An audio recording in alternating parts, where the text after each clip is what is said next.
powdered wig towering to the ceiling, a skirt as wide as a doorway, a pair of shoes with points so long they had to be tied to the knee. These are the strange, almost comical images we see in historical portraits. Tales of fashion so absurd they seem like fantasy. They're the subject of quiet laughter in museums, artifacts from a world we can barely imagine. But what if I told you the versions you see in paintings are pale, sanitized imitations of the reality? That behind these curious clothes lie tales of pain, poison, and control so shocking, they had to be softened by time. What if I told you that the real stories are less about elegant style and more about the grim realities of the world they came from? Today, we're not just looking at old clothes.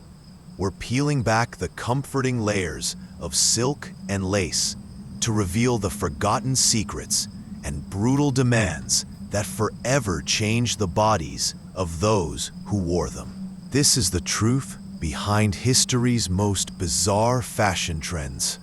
And I promise, after this, you will never look at a period drama the same way again. Before we get to the gruesome details, we need to get one thing straight about what these trends represented. Long before fast fashion, what people wore was a rigid, powerful language, and it wasn't meant to be comfortable. It was meant to be a declaration. In a time when the world was a much harsher, more hierarchical place, these trends were tools of power. They were about status, sure, but they were also about control, social discipline, and broadcasting a message. For centuries, these styles were part of a visual culture. Each trend would shift and change, adapting to the court and the country. It wasn't until modern times that we looked back and saw them merely as silly costumes. But here's the crucial part. These fashions weren't just eccentric choices. Their primary purpose was often to demonstrate status through suffering. These trends were filled with impracticality, pain, and the very real dangers of daily life. Their original purpose was often to enforce a social order through physical limitation. A common misconception is that fashion has always been about personal expression. The reality is, for most of history, it was about conformity and demonstrating one's place in a brutal hierarchy. Over time, especially as society modernized, the most dangerous elements faded. The impracticality remained as a memory, a strange footnote in a history book. And then, of course, came modern fashion, an empire built on the very idea of choice and comfort. Today, it's our own casual style that defines our view of the past. But the old trends are still there, lurking in portraits and archaeological finds. And they paint a very, very different picture. So let's start with a skirt that went to war with women's freedom. Our journey begins in the early 20th century, a time of radical change. Women were on the front lines, fighting for the right to vote and to exist as individuals. It was the age of the suffragette, and in a moment of supreme historical irony, it was also the age of the hobble skirt. Imagine a skirt so tight at the ankles, it makes a modern pencil skirt look like a flowing gown. Popularized around 1908 by the French couturier Paul Poiret, the garment narrowed so dramatically that it was impossible to take a normal step. Women were forced to adopt a short, mincing gait, to literally hobble. In his own words, Poiret boasted, "I freed the bosom, but shackled the legs." The stories from the time are almost slapstick. Streetcar companies had to lower their entrance steps because women simply couldn't climb aboard. But the reality was far from funny. Newspapers documented women suffering twisted ankles and broken legs from simple falls. The skirt was a cage, replacing the corset's restriction of the torso with the binding of the legs. So what is the secret here? Why, at the very moment women were marching for their freedom, would they embrace a fashion that so severely restricted it? For some, the skirt's sleek silhouette was a symbol of modernity. But there's a deeper, more cynical secret at play. The hobble skirt can be seen as a cultural reaction against the growing power of women. As their voices grew louder, fashion physically put them back in their place. It was a trend that made a woman's body modern, but only by rendering it powerless and immobile. It was a stark, sartorial reminder that even as women fought for their rights, society was still finding ways to keep them tied up. Now, let's step much further back in time, to the 14th and 15th centuries. If you thought the hobble skirt was impractical, allow me to introduce you to the Crakow. Also known as poulaines, these were leather shoes with absurdly, dangerously long toes. We're not talking about a subtle point. We're talking about tips that could extend 6 inches, a foot, or in the most extreme cases, up to 2 feet beyond the end of the foot. These weren't just shoes, they were wearable declarations of status. And this is where we find the first secret of the Crakow.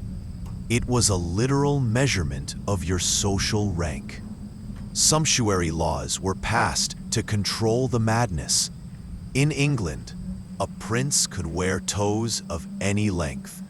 A nobleman was restricted to 2 feet, a knight to 18 inches, and a commoner was forbidden from wearing them at all. This created obvious problems. To walk, wearers had to stuff the toes with moss or horsehair. In some cases, they would use fine chains to tie the tips of their shoes up to their knees. But the impracticality was exactly the point. This is the Crakow's central secret. Its uselessness was its primary function. If you wore shoes that made it impossible to run or work, it was a blatant declaration that you didn't have to. It signaled a life of pure leisure, a life so privileged you could afford to be hobbled by your own clothes. For a long time, historians viewed Crakows as a silly fad, but recent archaeology has revealed a darker, more painful secret. A study of skeletons from the period found that wearing these shoes caused severe and permanent foot deformities, including crippling bunions that would have caused chronic pain. The Crakow wasn't just a symbol of status. It was a source of lifelong physical suffering. A generation of men had literally disfigured themselves for the sake of a pointy shoe. From pointed feet, we now move to the neck. Welcome to the late 16th century, the age of Queen Elizabeth I, and one of the most impractical fashion items in history, the ruff.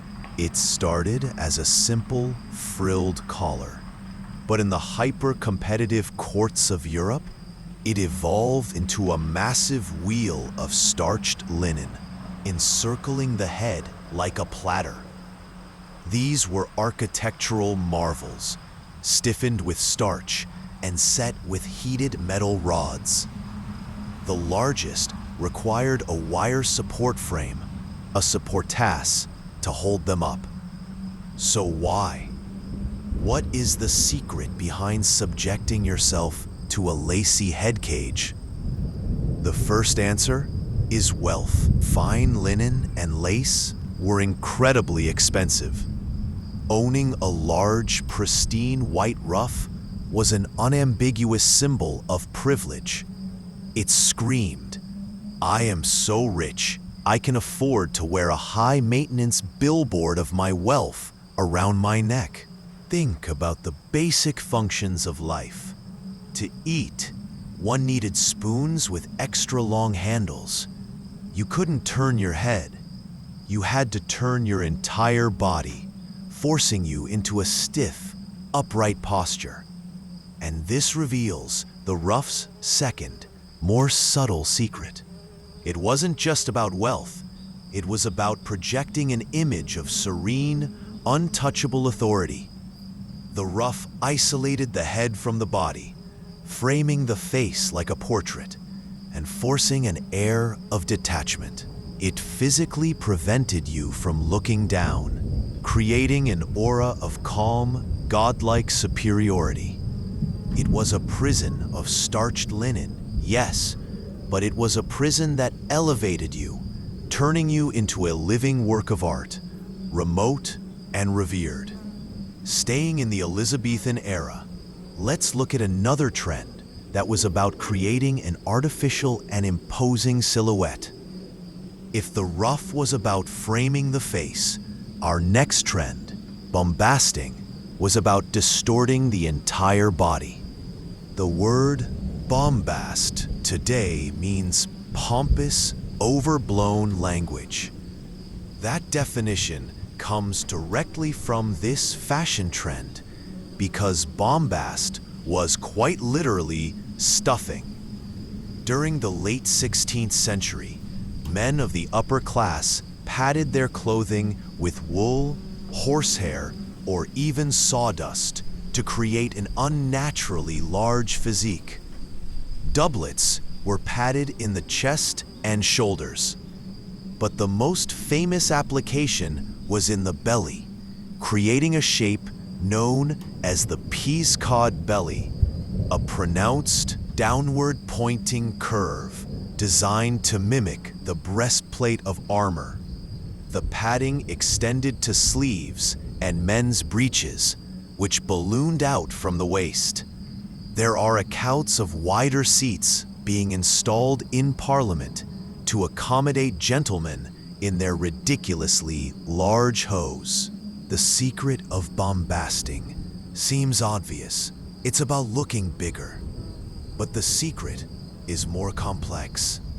It wasn't about creating a realistic muscular shape. It was about creating a completely artificial and geometric one. This was fashion as architecture. A bombasted nobleman looked stiff and formidable, taking up an immense amount of physical space, a direct representation of his influence. The sheer inconvenience was a key part of the message. A man wearing a peascod belly could barely bend at the waist, demonstrating a life of absolute leisure. Bombasting wasn't just about looking strong. It was about broadcasting the power of a man who doesn't need to move, because the world moves around him. Let's now leap forward to the 1770s and meet one of the most fascinating and misunderstood fashion subcultures in history, the Macaronis. You might know the name from the song Yankee Doodle, where the protagonist stuck a feather in his cap and called it macaroni. But what did that even mean? The Macaronis were young, wealthy British men who had returned from their grand tour of Europe. They came back with a taste for exotic foreign things. including Italian pasta. Soon, anything seen as fashionable and worldly was described as very macaroni. The macaroni look was a flagrant rebellion against the stoic masculinity of the time. It was flamboyant and over the top. The uniform consisted of tight-fitting breeches of bright silk, striped stockings, shoes with diamond buckles, and high red heels. But the defining feature was the hair. Monumental wigs powdered to astonishing heights, topped with a laughably tiny hat. They wore rouge on their cheeks and lips, embracing routines associated with women. The British public was scandalized. Satirical cartoons depicted them as bizarre, insect-like creatures. One critic wrote, "There is indeed a kind of animal, neither male nor female. It is called a macaroni." This leads us to the secret of the macaroni. This wasn't just about silly clothes. It was one of history's most prominent examples of fashion being used to challenge and blur gender norms. They embraced what was seen as effeminate style, the bright colors, the makeup, the meticulous appearance. For conservative commentators, they represented a dangerous departure from tradition. The Yankee Doodle lyric, in its original context, was a British insult, mocking the American colonists as so unsophisticated they thought sticking a feather in a cap was enough to be fashionable. For a brief, glorious moment, the Macaronis were a vibrant explosion of androgyny, using fashion as a tool for social commentary. No tour of bizarre fashion would be complete without a stop in the mid-19th century, the era of the crinoline. When you picture a Victorian woman in a massive, bell-shaped skirt, you are picturing the crinoline, which at its peak could measure up to 6 feet across. The real game changer was the invention of the cage crinoline, a framework of flexible steel hoops. This lightweight cage accomplished the desired silhouette without the crushing weight of dozens of petticoats. On the surface, it was a symbol of romance and grace. But beneath that dome of fabric lay a host of dangerous secrets. The sheer size of the skirts made daily life a nightmare. Women got stuck in doorways and knocked over furniture. But the inconvenience pales in comparison to the mortal danger. The secret that made the crinoline one of the deadliest fashion trends in history was its extreme flammability. The huge volume of air trapped under the cage, combined with lightweight cottons, created a perfect fire-starting environment. A single spark from an open hearth could turn a woman into a human inferno. The death toll was staggering. It's estimated that thousands of women died in Crinoline Fires. One of the most famous victims was Fanny Longfellow, wife of the poet Henry Wadsworth Longfellow. In 1861, while sealing an envelope, her dress caught fire. She died from her burns the next day. In another horrific incident, a gas lamp ignited a woman's dress in a crowded church, and the fire spread rapidly from crinoline to crinoline, reportedly killing thousands. So why? Why wear a garment that was a potential death trap? One secret lies in its role as a social enforcer. The crinoline created a physical barrier around a woman, enforcing personal space. But there's another interpretation. In an era when women's lives were incredibly restricted, the crinoline allowed them to literally take up space. It was a complicated, contradictory garment, a symbol of fragility and a tool of presence. A beautiful cage that was both a status symbol and a deadly fire hazard. Of all the sacrifices made for fashion, none are more shocking than the deliberate use of poison as a beauty product. For centuries, the most sought-after attribute for an upper-class European woman was a ghostly porcelain white complexion. It was proof you did not toil under the sun. To achieve this, the aristocracy turned to a product called Venetian Ceruse. Marketed as an exclusive skin whitener, Venetian Ceruse was a thick paste made from water, vinegar, and a huge amount of white lead. Women would slather this lead-based paint all over their face, neck, and chest. Famous users are said to have included Queen Elizabeth I, whose iconic white face is thought to be a result of this dangerous cosmetic. The secret, of course, was that this beauty product was a slow-acting poison.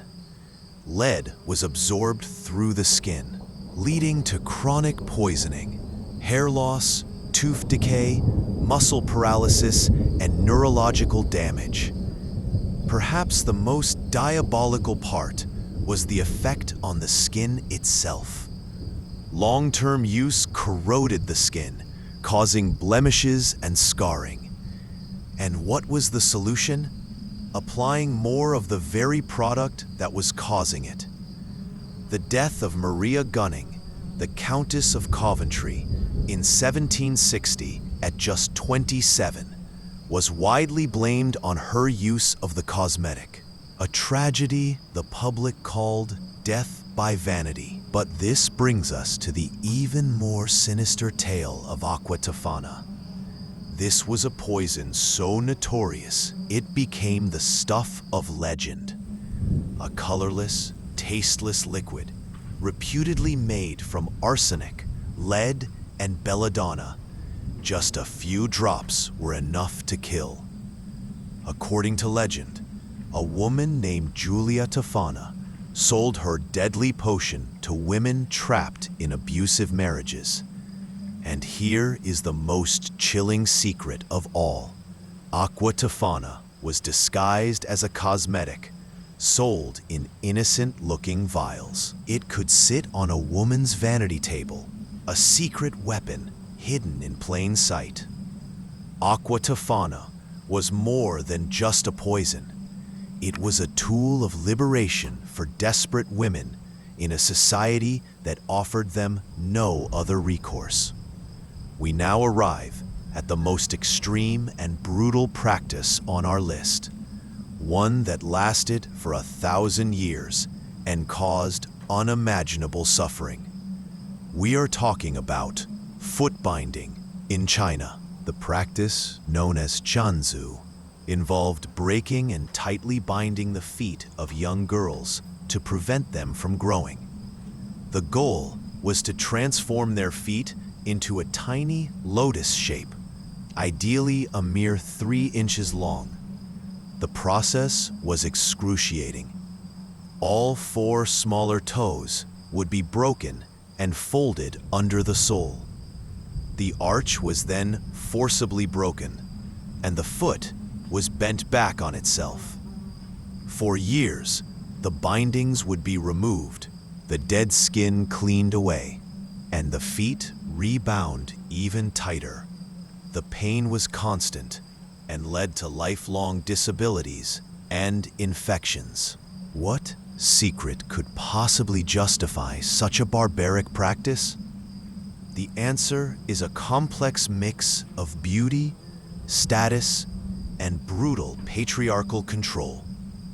Foot binding is believed to have originated in the 10th century. By the 19th century, it was widespread. A tiny, useless foot became the pinnacle of female beauty. But more than that, it was the ultimate status symbol. A woman with bound feet could barely walk. Her swaying gait broadcast a clear message. Her family was so wealthy that she did not need to work. This reveals the deepest, most sinister secret of foot binding. It was an instrument of absolute control. It ensured that women remained physically dependent and subordinate. It restricted their world to the confines of their home, crippling them to ensure their virtue and obedience.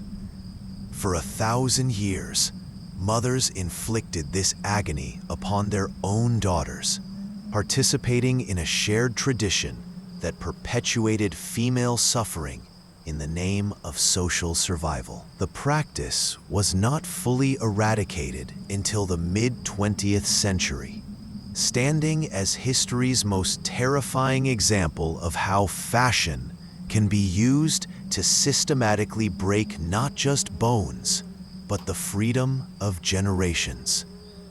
So why the dramatic shift? Why did trends of mutilation, poison, and restriction become the quaint historical footnotes we see today? The evolution of this fashion is a mirror reflecting huge changes in society. The original trends came from a time of brutal hardship and rigid hierarchy. The clothes reflected that. They were stark, pragmatic declarations meant to enforce social norms through physical limitation. As society civilized, sensibilities began to change. The biggest shift, though, came in the modern era, with a new, idealized vision of personal freedom. Dangerous, restrictive fashions were no longer appropriate. The clothes changed because we changed. They evolved from brutal symbols of a world's dangers to the comfortable choices we have today. It's pretty shocking to see just how much these trends have been transformed. From body-altering armor to the quaint styles we see in paintings. Their journey tells us as much about our history as the clothes themselves. If you enjoyed having your view of historical fashion delicately ruined and want more deep dives into the messed up realities of the past, make sure to like and subscribe, and let me know in the comments which of these trends shocked you the most. The poisonous makeup, the crippling shoes, the class-defining padding, or the 1,000 years of foot binding? I'd love to hear what you think. So the next time you see a towering wig or a massive skirt in a museum, maybe you'll remember the shadows that lurk behind them. These are more than just simple trends. They are cultural artifacts, with each change telling us something about the people who wore them, what they feared, what they valued, and how they saw the world. The sanitized versions are amusing, but the originals remind us that being fashionable was once a concept that had to be earned through pain, poison, and unimaginable hardship. Thanks for watching.